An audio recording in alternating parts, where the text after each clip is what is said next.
Welcome to Storytime at the Roo Bus, a weekly podcast about the Bonnaroo Music and Arts Festival.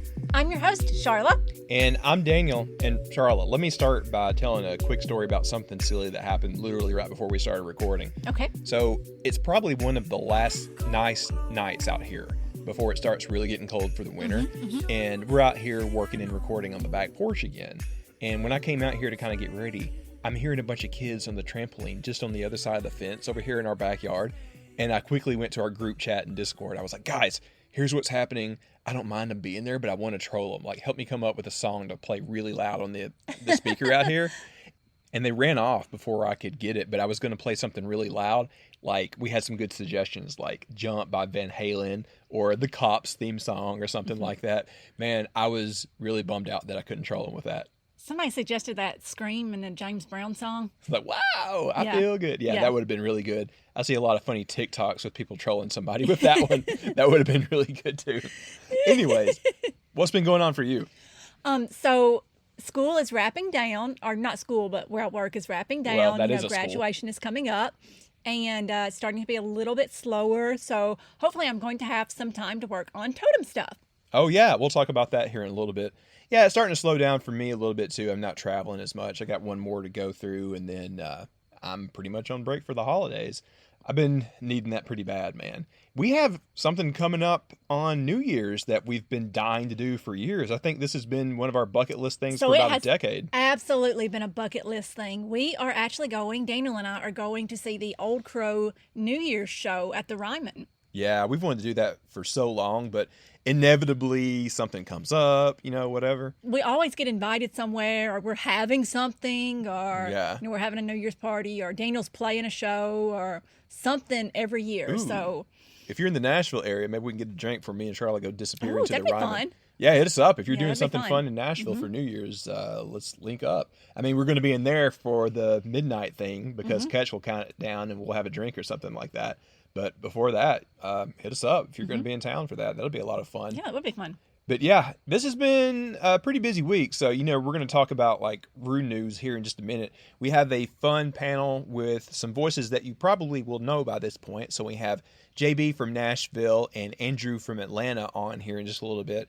We talked about, a lot of things, but the main thing that we're talking about is what we think really worked well last year and kind of what we think could be improved for this year. So we go on quite a bit about that. And of course, since Andrew is one of the guys with the rumor thread, we kind of get a few updates on that as well. But you know what? Something that we rarely talk about on this podcast that is called Storytime at the Roo Bus is the Roo Bus itself. We actually did a lot of work on it this past week. Well, you did some work on it. I wrote it around. Oh, well, no. You helped. So, yeah, in the past, I would have to tinker with it to make sure that certain things worked, but charged up just fine, cranked up the first time. We drove it on about a 2-mile shakedown trip, and everything was totally fine. The brakes are even in good shape. That was a shocker. I kind of fixed those up. Great. Yeah. So you know what's funny about the bus is every time we crank it, it cranks so beautifully until the morning that we leave for Bonnaroo, and it's like, nah, fam, I'm good. Well, I got to give credit where it's due. When Taco from the What Podcast was visiting over here a couple of times ago, he helped me fix that. I think it was when we went camping like a year and a half ago. Yeah? He had these little things that cleaned the posts on the batteries, and that helped me get a better connection. That's cool. And I have not had that issue since. That's so awesome. Shout out to Taco. He helped me fix that. He actually knows what he's doing. He is Russ with the bus after all. I mean, it's a very different kind of bus. Still a bus, though. Yeah, well, it's so hilarious to me. It was years ago, but it was somebody on Reddit thought me and him were married. What? Because they said, they said her husband, Russ with the bus. Oh, they just thought in terms of like, oh, he drives a bus. They got it confused. They got the buses confused. Well, I can kind of understand. I don't know. I don't know how I feel about that. That'd be very strange. It was so funny. I mean, I love him to death, but he's kind of a character. It was very funny. All right, Charlotte, we're going to get into this conversation with JB and Andrew here in just a moment, but do you want to talk about what's going on with Totem? We had a meeting this past week, and it sounds like we're starting to get a lot of things planned. So the applications are open. I think we've talked about that before, right? Yes. So the scholarship applications are open, as well as the mentor and mentee applications are open. So if you want to apply to be a mentor to a younger mentee, you can absolutely do that. TOTEMFND.org. Or if you want to apply for a scholarship to Bonnaroo, you can absolutely do that. Again, TOTEMFND.org. Yeah, and I got a couple of updates. I have started taking very small baby steps for our international program.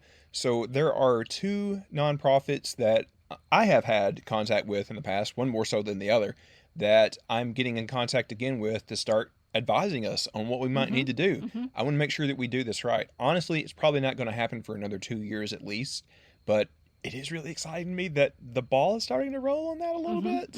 I'm very excited about that. We'll have much more to talk about that, in the next couple of years, honestly. And another small update, nothing is set in stone just yet. We have to wait for this to be officially blessed, but we're working towards having a booth for Totem inside Sinru this year. That's not official yet, but we're making progress to make that happen. And we might be looking for volunteers on that. The application for that won't come out for quite some time. We want the application to come out after the lineup and then the schedule drops, because we want to make sure that you're not missing a show that you might want to see. Of course, of course. So again, nothing set in stone on that, but keep that on your radar if you would like to volunteer. We will make sure that we treat our volunteers right. We've talked about the idea of like a private party or something like that. So more to come on that. Sharla, do you want to go through our Patreons before we jump to this conversation with JB and Andrew? Yes, of course I do. So we've got Taylor, Courtney, Casey with the Texas Roo Crew, Christy, Charmel, Jums, Sarah, David and Aurora, Stringbean, Taylor, Zach and Jeremy, Amber, Andrea, JB, Sam, Austin, James, Chelsea, aka Hygiene Queen, Ryan, Chris, and Shy, Dan, Ernst, Harris, Keith, Casey, Amanda, Aaron, Nick, Maddie, McFerg, Kent and Emily, Randy, Eric and Ben, Evan, Jay, Chloe, and Sean. Yeah. Hey, and by the way, shout out to Eric and Ben. They came to a Friendsgiving thing with us the other night. I was so happy to hear from them. We were already starting to plot about things that we might do over at the Monkey Bar and at our group camp. So anyways, if you want to be one of our Patreons, it is at patreon.com/Roo Bus. 100% goes to the Totem Foundation. We're bringing in on average around $350 a month. So thank you very much. That goes to so much good. It's going to help our scholarship recipients and help us, eventually do the international program that I was just talking about. Absolutely be sure to check your email today. An email went out to everyone who's signed up for our email list. Ooh, yeah, Charlotte's been working hard on that. So that includes our Patreons, and if you've signed up for our email list, which is on totemfnd.org. And like what I mentioned last week, stay tuned for the Nashville event and the New York event. Those are both going to be coming up in January and February. And I've had a number of people try to twist my arm to make one in Atlanta happen. There are no concrete plans just yet, but yes, I would like to make that happen at some point. Hopefully before Roo, if at all possible. All right, but for right now, let's go ahead and jump over to this panel discussion that we had with JB and Andrew. Welcome back, everybody. We're with a couple of familiar voices that I think you're going to remember and recognize. So me and Sharla are here, of course. But first up, from the big city of Nashville, we've got JB or Jables. Hello. How's it going, my man? You're so lovably awkward. I love it. Yeah. Yeah, I am. No, things are going great. Things are going awesome. How are y'all? Good. It sounded like you were picking up a telephone at your grandma's house. Ahoy, hoy. Well, I'm recording on my phone, so that's a little different instead of like on a computer. So hello. Now we have a bit of a life update for you. You've moved to Nashville in the past couple of months. Yeah, to the Nashville area. So I was in Savannah, Tennessee, but now I'm now just north of Nashville. So like the Hendersonville, Gallatin, White House area, but just 20 minutes from the city. So it's so much better. Now wait, I've got a reference that Charlotte will love, and also anybody else that remembers classic episodes of The Simpsons. Is this a capital city Millhouse situation?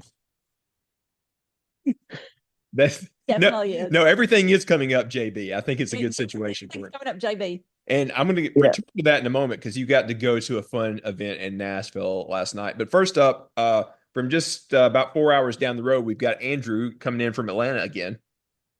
Yep, back back on this podcast to be insufferable again. No, I'm kidding. The no, Atlanta's still staying fun, even though we're almost at Thanksgiving at this point. So, How about them but Jackets? How's it looking for Georgia Tech football? I don't want to jinx anything the week before Georgia. But uh, I would say the game against NC State was about the uh, worst way to win a football game I think I've ever had to sit through. So, yeah, it's part of our strategy to look really mediocre the week before we play Georgia, though. So, I got you. not to crap on my own team, but And wait, you yeah, recently rushed the field after a big win, right? yeah, that Miami game was fun. I was one of the first people on the field, so I got up close and personal. But yep, that was What's funny fun. is you were on the podcast just like a week or so before that, and I was talking to you into getting to like the pit for King Gizzard, and I messaged you. I'm like, hey, if you can do that down on the field after a win, you can get in the King Gizzard pit. Oh yeah, yeah. No, it's no, I did also see King Gizzard this week though, and it was a seated venue, so it wasn't great, but it was a good show. I mean, it wasn't my favorite King Giz set by any means, but it was a good show. So I watched a bit of the stream of that. By the way, that was in the Fox Theater, right? Yep, yep. That is a beautiful venue. I've been in there before, but I watched that stream and looked at the set list. That looked kind of chill by their standards. It was too jammy for my taste. I will say, like the highs were very great. Like I loved Crumbling Castle. Part of Her and I was good, but it was way too jammy, and it's also my least favorite song off my favorite King Giz album. Yeah. So it was it was kind of like a bittersweet song. And then I really liked Intersport and um whichever Silver Chord song they played that I don't even remember the name of, but Yeah, I know what you're talking about. I do like that they are realizing that if they're going to keep doing jam, they need to mix it up a little bit. Because my favorite kind of subgenre of jam is more the jamtronic stuff. So, um, one of my criticisms of Giz was that they were getting too jammy. So at least they're kind of mixing it up. So yeah, Okay. Well, we may have more to talk about when it comes to them before too long, hopefully. All right. hopefully. Hopefully. All right. I'm going to come back around to you in a moment, Andrew, because as most of everybody should remember, you're one of the guys with the speculation thread. But I'm going to go back to JB first. So, Jables, you were at the Bonnaroo event at Rosemary's in Nashville last night. How did that go? Oh, it was a blast. There was so much going on there. I mean, so there's so many. So that you had an arts crafts table to where you can make candy bracelets. You can write letters to Bonnaroo. Like the letter stuff was really cool because like some of them had prompts on like what was your favorite Bonnaroo memory or what does Bonnaroo mean to you, or they had like blank ones where you could just write wherever. And so they were telling me that they're wanting to put the mailbox like in Centeroo this year. And so like you could write letters to Rufus and everything. I don't know if it's gonna be the same structure, but it was really cool. Uh and then yeah, there was just so much going on. It was fun. Oh, that'd be cool for a mailbox. You know, Uh, because we used to have the post office, but you could actually send mail out. yeah. I like the idea of writing a letter to Rufus, kind of like Yeah. writing to Santa to tell him what you want for Christmas. Like, Rufus, I would like King Gizzard, please. Can he, Right, absolutely. does he have that power? Oh, we already know he Uh, does. So I heard you ran into some friends there last night too. Some people that we know and have been on the show before. yeah, so I ran into a lot. Yeah, so I ran into Taco. Taco and I hung out most of the time. When it's and so we were just chatting like most of the night. But I also hung out with Corey and Brad, who was just on, was that last week or 2 weeks ago? Yeah, 2 weeks ago, I guess. Yeah, 2 weeks ago. And then who else? And then I ran into Bonnaroo Fitness. So Celia, that, yeah. mhm. Yeah, she was awesome. I She haven't was seen her in a really while. funny. Yeah, she texted me last night of a picture of her and Taco and you.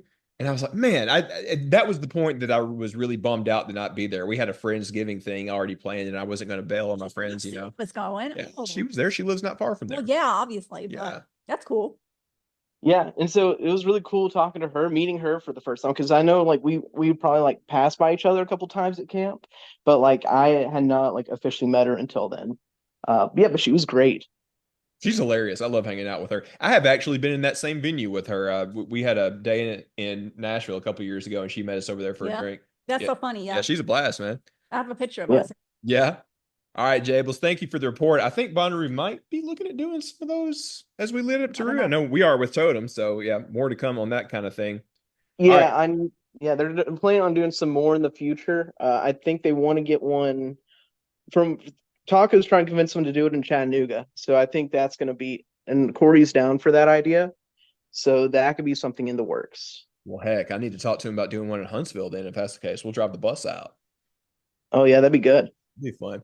All right, so we're going to get to our Roo conversation here in just a moment. I kind of wanted to review what we liked last year and what we think they could improve for this year. But while we've got Andrew on the horn, I just wanted to see if he had any updates for us since he's running that big thread in the Bonnaroo Reddit. Well, I would say I haven't listened to the What podcast for this week, but they were if we're gonna have some fake beef with another Bonnaroo themed podcast. No beef. I'm joking, of course. I think it's more with Reddit. Um, Oh, yeah. Some former this will be Consequence edited out. podcast. Yeah. Anyway, the uh they talked, or I should say Brad Steiner, formerly of the What podcast, talked to Gambino himself a few months ago. Gambino was not aware of any Bonnaroo related negotiations happening, but cited production constraints as the reason he probably would not be playing. Um, I had a couple of sources that I can't really expand on too much that were pretty insistent that he was in, that both simultaneously kind of said he's out about a week and a half, 2 weeks ago. So, um, you know, if I could color that a little bit more, you might see why I would still Yeah. prioritize those over Gambino himself. But unfortunately, it brings great pain to say me this, or to say this, but Taco was right. No, the Gambino will not be at Bonnaroo next year. So um, that is the main development. There are some pretty other significant developments since couple weeks ago. The festival confirmed Tipper this week right after pre-sale. Oh, I'm pumped for that, man. That's gonna be so fun.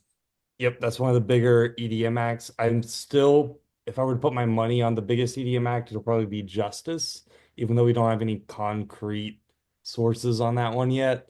But I think John Summit and Dom Dalla will also probably be right up there with Tipper in terms of kind of 2, 3, 4, 5 area for So the here's And the I thing would, the in my EDM lineup. mind. If Gambino has only recently dropped out, it seems like there is one of two directions that things go. Did they have Tyler waiting in the wings, or did they have to scramble to find a headliner now? What do you think, Andrew? So that's a hard question to answer because based on everything I've been able to kind of look at, Tyler is a more expensive booking than Gambino. Gambino was a probable headliner, but um, with a rumor I heard, which was that the Sunday headliners were a little bit weaker, but then there was another day that kind of had some like dual headliners going on. I could see Gambino kind of not being available Sunday for some reason, and then they essentially ended up with like two headliners on a Friday, and then uh, two number twos on Sunday due to some weird booking. But you know, Tyler, yes, is just looking at it, the most obvious replacement, but he seems a little like too obvious and maybe a little too expensive. The way these artists take breaks is they'll tour for 6 weeks and then take 3 weeks off. And the problem is everyone's pointing out it's a Bonnaroo size gap, but it's like smack in the middle of that gap. If it was Yeah. on the end of a tour leg or the beginning of a tour leg, I'd say he's even more likely because you could kind of just slot him in. I think Tyler, if you want to interrupt his break, is going to command more money, and he's already commanding more money than Gambino. So the question is, do they go with another rap headliner? Do they go with someone who's not even rap at all? It was the second least requested genre after Jam. Um, I could see, us not having a rap headliner next year, taking that money and getting some bigger, rock acts. Like I know Dave Matthews Band's thrown around every year, but someone like that, um, and us, really only having kind of like a mid-size level rapper. Um, and someone threw around Travis Scott. I would rather see like Don Toliver if you're gonna go more in the Gen Z rap area or Metro Boomin. But you know, I don't know. I don't know if you could sell Travis the same year as Luke Combs. I think you could sell one. I think two is going to be a lot Yeah. for a Bonnaroo audience to swallow. I Now, don't have much of a problem with either, but other people will. So as far as this mystery headliner goes, like I think it's anybody's guess at this point, given that we're learning that Gambino only recently dropped out. It could be somebody they're bumping up. And I have to be very careful what I say here. I think it needs to be somebody very marketable, because other nights may not have the huge headliners that are as marketable. I got to be careful with my wording on this. I think somebody like Dave Matthews or Pearl Jam is a good pick. yeah, yeah, I think they're safe. And they would sell tickets and they're safe.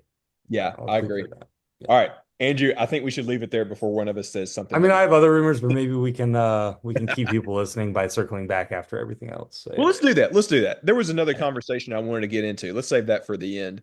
So, what I did want to talk about for the main thing tonight was kind of looking back to last year and looking forward to this year. We did an episode last year where me and Charlotte were talking about what we thought worked the previous year and our suggestions for improvements for the next year. Now, we don't have that much reason to complain because, I mean, they run a pretty tight ship on site on the farm. Things are running pretty darn well. Like the traffic getting in is pretty darn well. Traffic getting out, that could probably be one thing that could be improved. But I wanted to hear from you guys. JB, let's start with you. Tell us one thing that you think worked really well on the farm. Let's give them praise, first of all. Yeah. I like that they listened to a lot of comments from the year prior because the screens being back, I thought was a huge thing. Uh, I that and this tent, especially just with how crowded some of those shows were, it was really cool to just, like finally have those screens back. And especially like seeing like in 23 with like the Noah show, I was in a good spot, but I know a lot of people left because they just couldn't see anything. Yeah. So just having those screens back and just I think helped a lot more. That's something, and I just commemorate them for listening to the audience, listening to those complaints. Yeah, especially for the screens at the tents. I totally agree. Having those back were a godsend, especially, given that a lot of people just couldn't see Noah Khan the previous year. Well, That was I insane. couldn't see Young Gravy. Yeah. Okay. Which is crazy with how tall he is because he's like 6'9". I mean, if you can't see him from wherever, it's a problem. Literally, I couldn't see anything. Yeah. Andrew, let's go to you next. Like, what do you really appreciate about what they had on the farm this past year? Yeah, I mean, I think a lot of it was just kind of just generally the logistical kind of last minute adjustments they were able to make. So the obvious one there is Chapel Roan being moved around. Yeah. It kind of messed up some other artists. Like I know Used Two More was kind of bitching about it on stage because they were moved up or whatever. But you know, you have to smooth that over with a lot of artists. It's not just Chapel Roan that you willy-nilly move to his stage. But Yeah.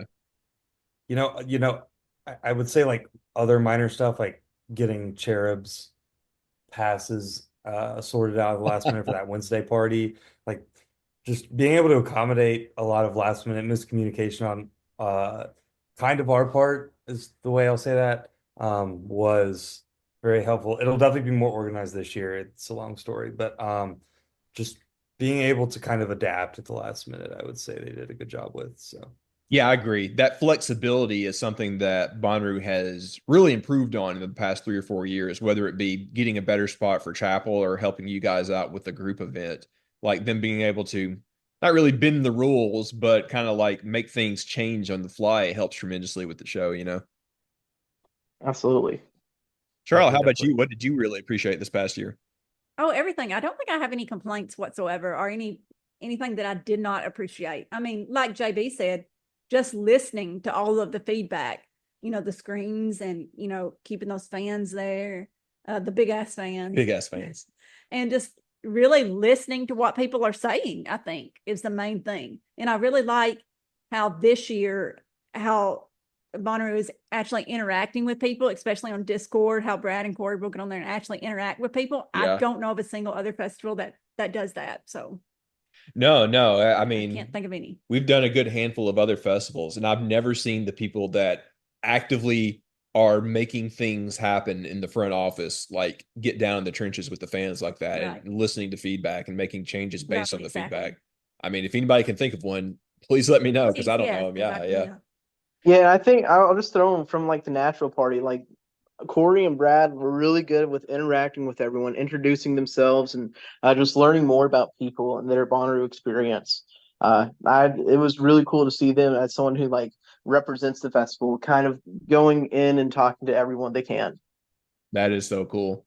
Um, The one thing that I'll mention that I really appreciated and that I think has gone unnoticed was Jam Tracks was drastically improved this past year. Yes. The year before, it wasn't like a cluster, but it was still just a little bit of a mess. But last year, it felt like a lot of things were drastically improved. There was no big issues. I still would like to see them have two routes that go like opposite directions, but I don't need it as bad as I thought that I used to because it ran really well this past year. And I think they marginally improve it every year. And that has become like a really good resource out in the campgrounds. Because honestly, Outer Route has become a little bit like Disney World because there's so much to do and it's so spread out. It's hard to do it all. But Jam Tracks makes it a heck of a lot easier. So I hope they continue to slowly improve and add to it each year. I was I was the first on the very first ride of Jam Tracks, the very first open official ride of Jam Tracks 2 years ago or whatever. Yeah, and it was a tour of the campgrounds. Well, I mean, I guess that's kind of cool Pod too. 11. I've never seen Pod 11. I have yet to see Pod 11. I don't know if I have. How was the ice machine there? I think I literally saw like one porta potty, like and some woods, and it was bad. Like there's that account that's like Pod 11 problems. Like, yeah, I've seen that. When you go really far out there, things get weird. You can't really describe why, but it does get weird. Yeah, like it becomes kind of like alternate 1985 from Back to the Future 2. Had to camp out there, but praise for y'all that have been out there. Some of those poor people got to walk like an hour to get to Bonnaroo. It's insane. I don't think anybody's walking that far. Well, I mean, that's why I'm giving praise to Jam Tracks. That helps with situations like that. It's probably like a 40-minute walk, though. It's pretty brutal. Yeah. All right, let's move over to things that we think that they might need to improve or things that need to be added or whatever. So I gave you guys the homework on this. I know, JB, you needed a moment to think about it. Do you think you got one in mind? I do. Yeah. So Okay. I would say it really wouldn't impact me or really anyone here, but I think the volunteer experience definitely needs to be improved for like people that are volunteering. I know there's comments. Yeah. I saw there was someone that came to our camp that was a volunteer, talked about a lot of issues they had. There's a lot of issues there within the camp, within like management for that, from my understanding. And then also, whenever I was at Witch Stage waiting in pit for T-Pain, there was line like I was waiting at each show. They had to tell people for the pit it was only GA plus, and VIP. If you had a volunteer wristband, staff for Platinum as well, you were not allowed in the pit, and they had to be turned away at the gate.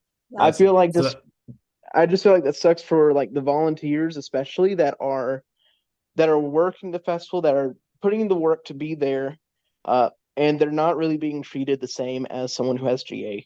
I just think that's something that could be improved. That almost makes me think of that quote from the book 1984. Some people are more equal than others. That's exactly. Not cool that volunteers can't go into the pit. That's a little weird. That's a little inexcusable. So we get a lot of questions on Reddit about volunteer applications. When do they open? And we always say, we'll email info@bonnaroo.com, and they'll say, "Oh, I already did." I think that's just like the one thing I would say is like just for that experience and just wanting to make sure that one, you're being treated equally, and that you're because you're one to volunteer because you love Bonnaroo or you want to be there and don't have the funds to. It's just something that having that experience and just hearing all the negativity from there, I think doesn't help people wanting to volunteer in the future. And so if you're wanting to have that, keep people to volunteer and keep that going, it's just that experience just has to improve. I agree. Right. Yes. I'm glad you brought that up, JB. That's really great of you to think of others that That's have amazing, JB. I love that. Appreciate it. The peach. You know that? JB is too kind for this world. All right. I actually have a tangential point about go ahead. the pit aspect of that, which is last year it wasn't necessarily volunteers, but like VIP and like the all access people, I should say platinum, I guess. Whoever had like the higher level credentials were being led into the pit before people who had been waiting all day for it. And I get Yeah. like why they should have a good position to get into that pit. But if this is like your favorite artist ever, like say it's Tame Impala for me, like if I had been waiting for Tame Impala since noon and they're going on at 10:30, I've been waiting for 10 hours. In my opinion, you should at least be allowing like the first 50 to 100 people in the pit line into the pit and then letting the more like whoever your VIP people are and then filling out the pit with whoever's still left. Like I think if you are there basically for one artist, which is less common in Bonnaroo, but is still a contingent of people, you should be able to get into the pit if you're in the first 50 or so in line without having people who just showed up that might have paid a little bit more jump you. Like that's why there are already specific areas for platinum and VIP. So I'm not saying they shouldn't be able to get into the pit. They should. I'm just saying they shouldn't be center barricade. Right. And I think platinum has that experience, can't like having their own spot to be in. VIP, I don't think did, at least not at Witch. Like I think it was just the platinum area. So the only place they could go is on the rail or in the pit. Yeah, I think it was more like the insiders and influencer like pass or whatever, and then the artist passes, and then whatever other backstage passes that they had. But there were some. It didn't affect me as much, but there were other artists where a good 20 or so people went in before a single person in the pit line went in, and I think that's a horrible way to run a pit. I'm glad that you bring this up about the pit because that's one of the things I was going to mention as needing improvement. I don't think that there has ever been a year in which they like really effectively communicated on site how the pit lines work. Like in a lot That's a good thing.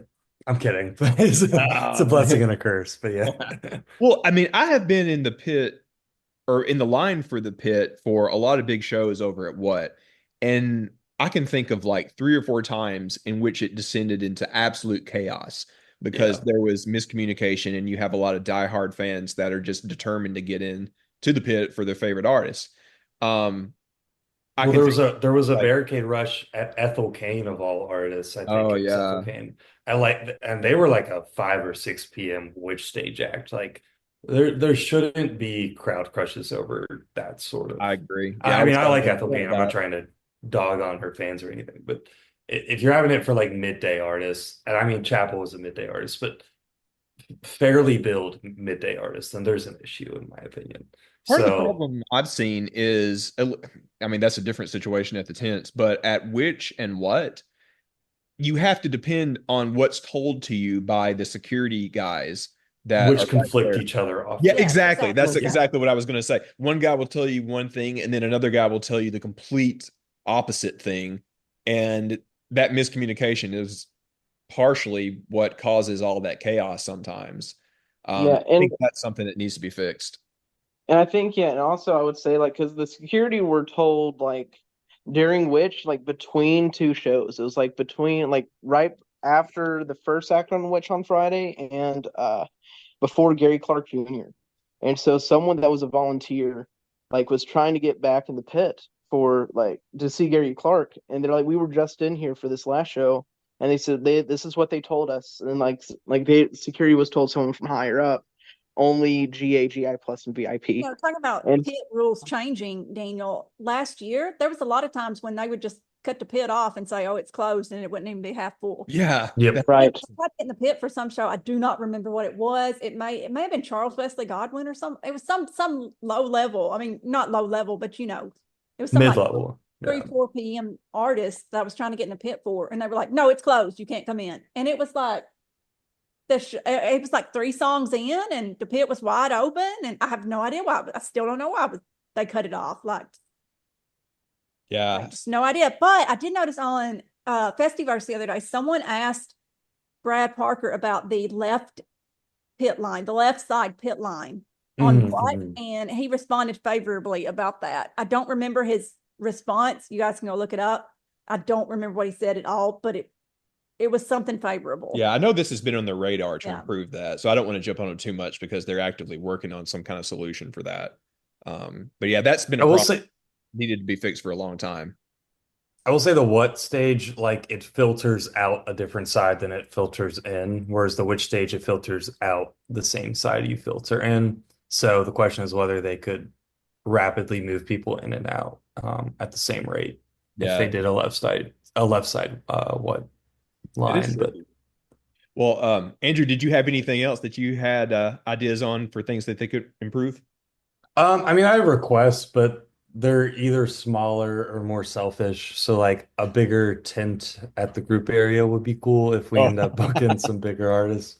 Yeah, I could have probably come up with some better ones, but no, I mean that was the one that I reminded myself of today. So the pit one's a good one. I'm glad you brought that up. I'm going to circle back around to that here in just a moment. So I got 1 or 2 for me too. So I mentioned this a week or so ago. I think that they might want to take a look at figuring out how to get concession prices down.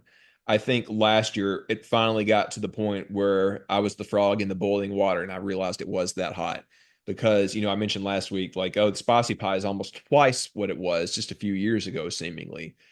And I have talked to a number of people who do vending at Bonnaroo or other C3 festivals, and they've told me that it's because it's really expensive for them to even be there. There's a fee for them to be there, and then they have to buy in to this whole point of sale system, which increased costs. And I think that is what's essentially forcing their hand to bring those prices up to cover that cost to just exist at Roo or South Star or whatever it may be. I'm not going to pretend that I know the business, but I think that adjustments could be made which benefit us as customers where we're not paying out the nose for a piece of pizza, I'm actually kind of glad you brought that up because last year you were saying like the concessions were fairly reasonable, which I didn't fully agree with last year. And this year, like, yes, they were a little bit higher than even 2023, but I saw spicy pie. I don't know if it was at like Atlanta Pride or something else, but it was $12 there. Oh, geez. Wow. So, I actually do think this is not to defend the prices. Like $10 for a spicy pie is still too much money, especially when it was only 8 or 6 or whatever a few years ago. Yeah. But I will say it seems to at least be in line with what the upper limit of what I would expect. But you got to put a lid on it this year. I can't go to Bonnaroo and expect to shell out $12 for spicy pie. The question is how reasonable it would be to bring those prices down a little bit. Yeah.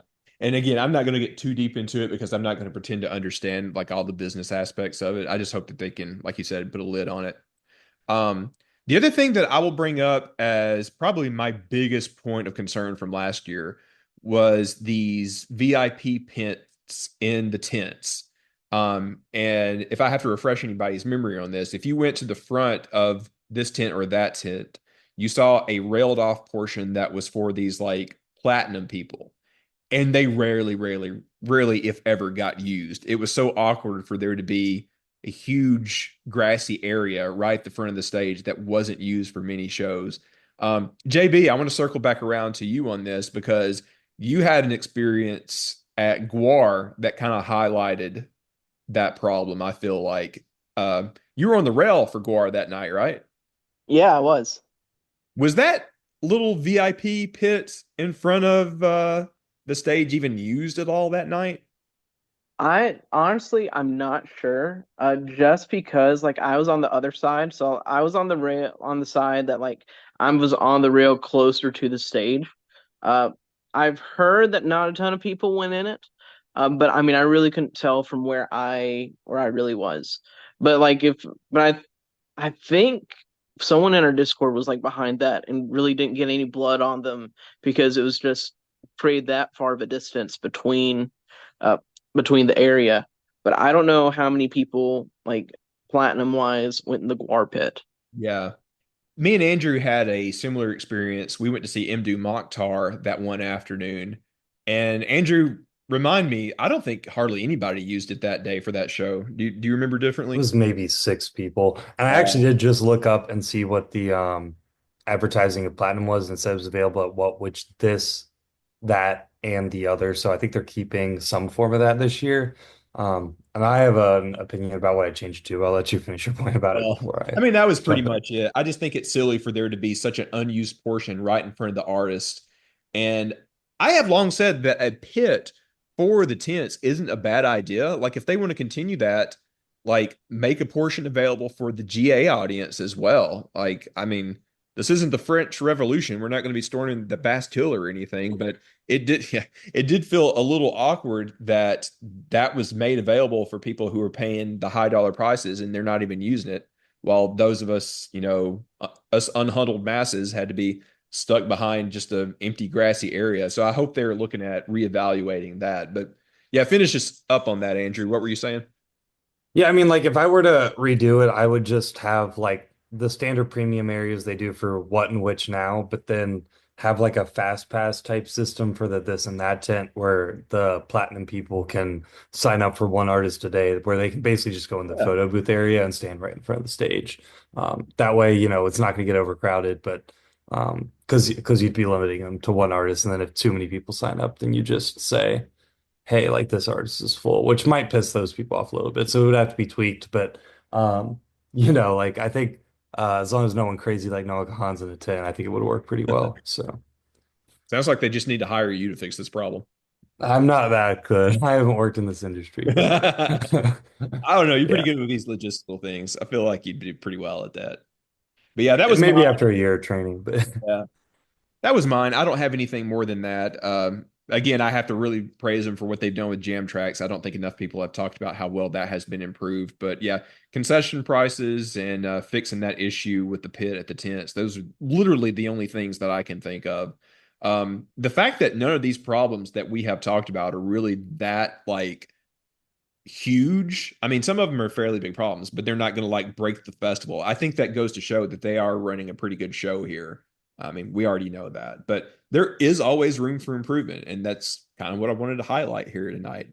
All right. Well, thanks, guys. I think that was a pretty good summary of what worked and what didn't. Now, Andrew, you teased some other stuff about T. Did you have anything else for us? nothing major. I was kind of just gonna give a recap of the rumor thread, but we hit the main one, which was about Gambino and Tipper. But since you already brought it back up, Glass Animals, I don't want to say confirmed because I don't know like whether contracts have been fully signed, but we have so many sources on that one that I would be shocked if that one doesn't happen. Yeah, Um, same. and then pretty much all the ones in bold. I will say Gambino was also in bold on the reasonably likely category, but um, I would also say he was probably the least likely of the bold. So now it's Avril Lavigne, Dom Dalla, Goose, Hosier, John Summit, King Gizzard and the Lizard Wizard, Luke Combs, and Vampire Weekend. So I would be I'm pretty confident about all of those. The King Gizzard one I think is the most interesting just because they're coming in from Europe just to play Bonnaroo, if that's true. Um, but I'm pretty confident about all those artists as well. Now, So I have a big question. We have to figure out what our requested song for Vampire Weekend is going to be since they do those encores. We have to suggest the most ridiculous thing possible. mm, Apparently, like a they've Tame already Impala done cover. All Star by Smash Mouth, so we have to find something else. Ah, Please don't say Freebird. No, God, no. What? Wait. What if we request? What if Vampire Weekend covers Creed? No. No, yes. Honestly, higher on the farm would kind of be fun. Like, not gonna lie. Up. Like I'm just are they trying to just gonna do what they did at Lollapalooza and play A-Punk like 4 times before they actually start their set? That'd be fun.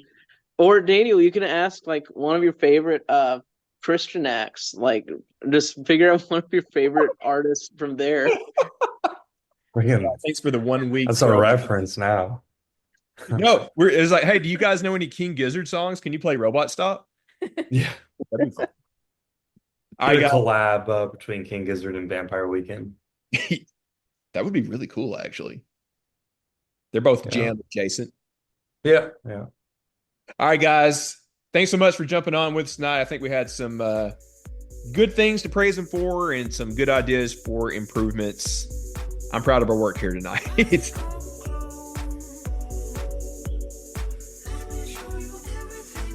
All right, so thanks so much to JB and Andrew. I know Andrew worked super hard on that rumor thread. Oh, you have no idea.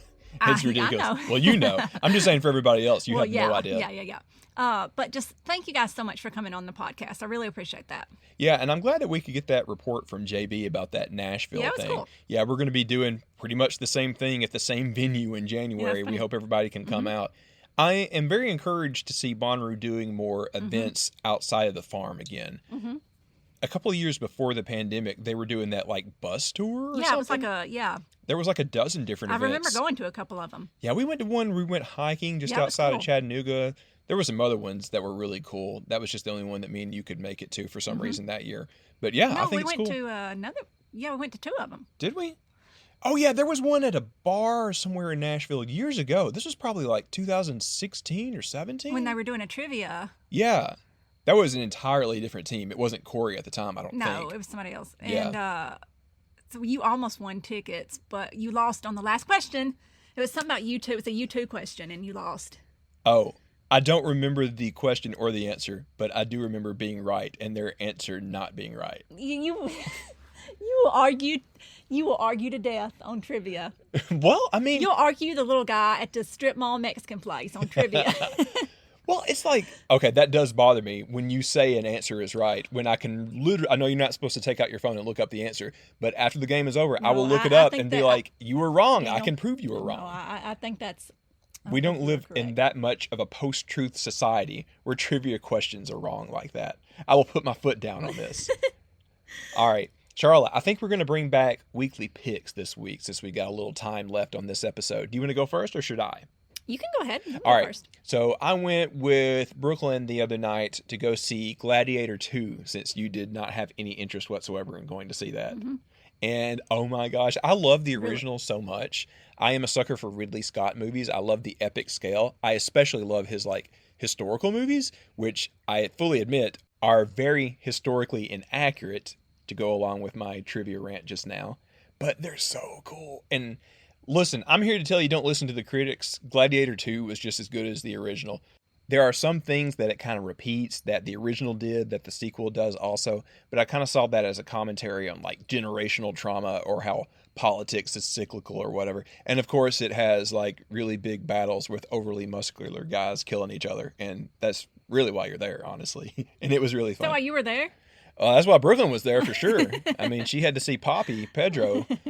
He's awesome as always. Oh, Denzel Washington, he is amazing in that movie. He eats.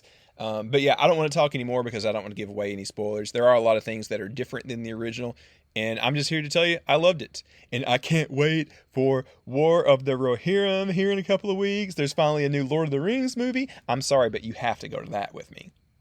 That I'm putting my foot down on that as the well. Lord, yes, Yeah, duh. that's like I'm not 3 gonna weeks miss away. that, yeah. Oh yeah, baby. It is time for Helm Hammerhand again. All right. Anyways, you have a pick for us?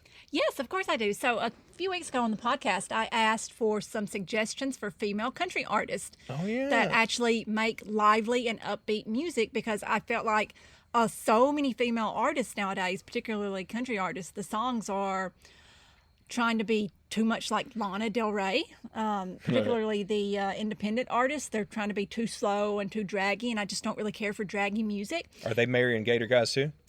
I don't know. but so many people, and I could not believe the amount of people who sent me suggestions, and I was just thrilled. I cannot believe how many people sent me suggestions, and just thank you guys so much for that. And I have one that I've really been listening to a lot, and I found all of her music just like really upbeat, and it is a little bit on the poppier side of country, but I really liked it a lot. Erin Kinsey. Okay. And she was a little bit younger, that younger pop kind of, but it's like very easy listening. So Erin, Erin Kinsey was the last name. So I really liked that a lot. And then somebody else sent me, I think her name was Haley Withers. I'm not sure how to pronounce the last name. But I saw Haley on a few lineups, so that was cool. But yeah, so those are the two that I've been listening to a lot. So that was really cool. And just thanks to everyone for sending me those suggestions, because that was super awesome. And there was a few more suggestions that people sent me. But just thank you guys so much. I really appreciate that a lot.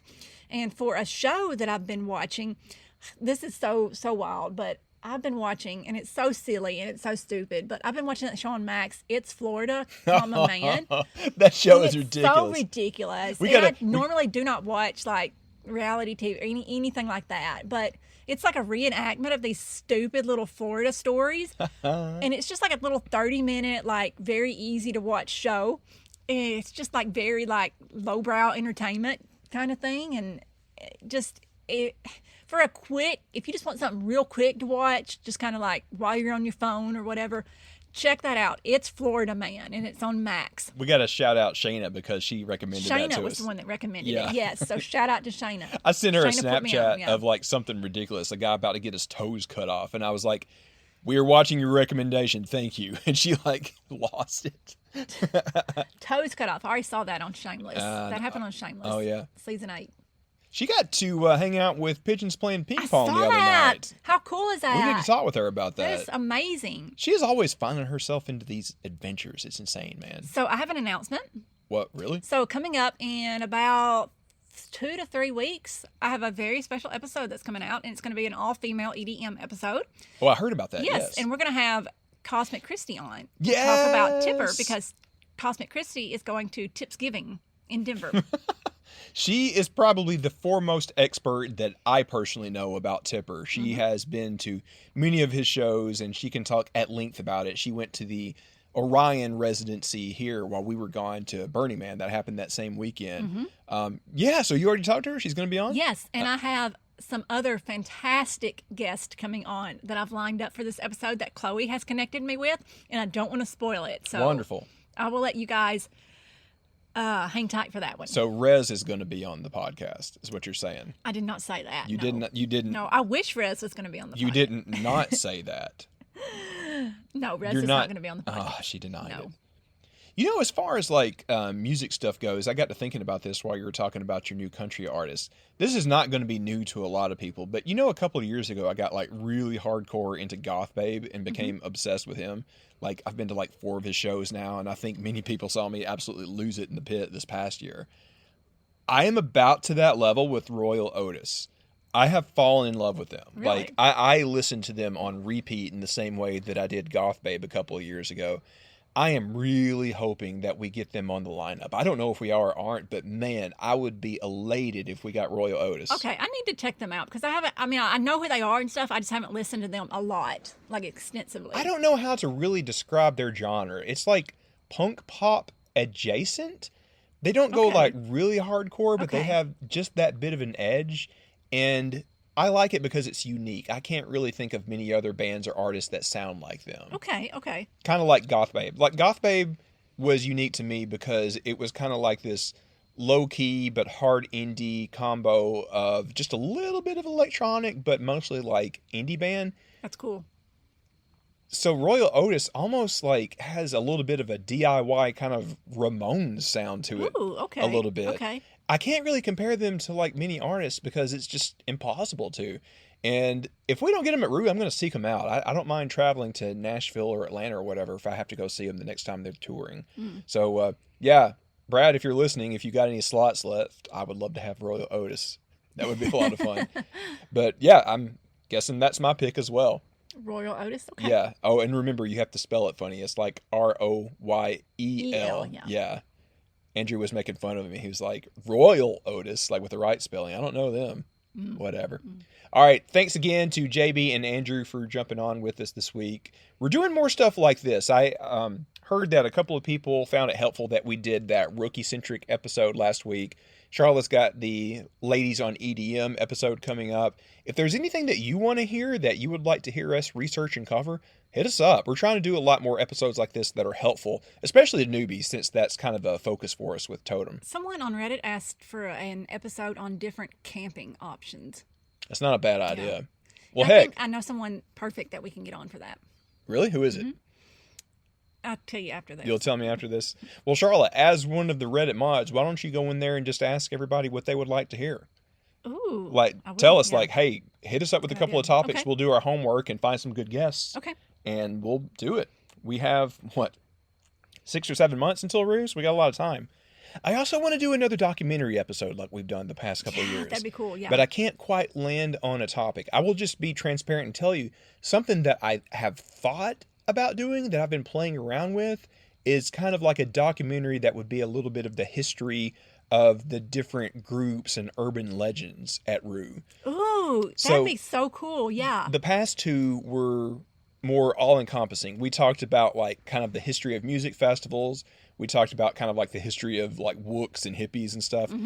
I think that's kind of where I would like to go next, is do one that's specifically about the attendee history of Bonnaroo. That'd be cool. So if you have been in one of these groups, if you have been to Roo back to the olden days, if you were there when the scrolls were written, I'll probably get Brian Stone. He could probably tell us a lot of stories since he's been to every year. But if you are in that boat or know somebody that is, hit us up. I'd like to put something together here in about probably like 2 or 3 months after Christmas and New Year's and everything. We really take our time with those. The past two that we did, that took about a month of research, We honestly. should get someone from Supergroup on. Yeah, absolutely.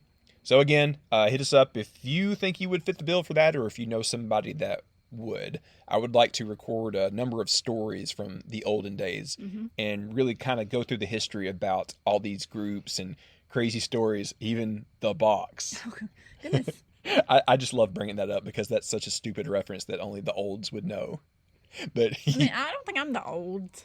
we've been going for over 10 years. We're getting there, babe. I'm sorry. All right. Thanks again to JB and Andrew. And again, hit us up if you got any ideas for anything or if you want to contribute to that documentary episode. Thanks, guys. We'll see you next week. Get out there and radiate positivity. Bye.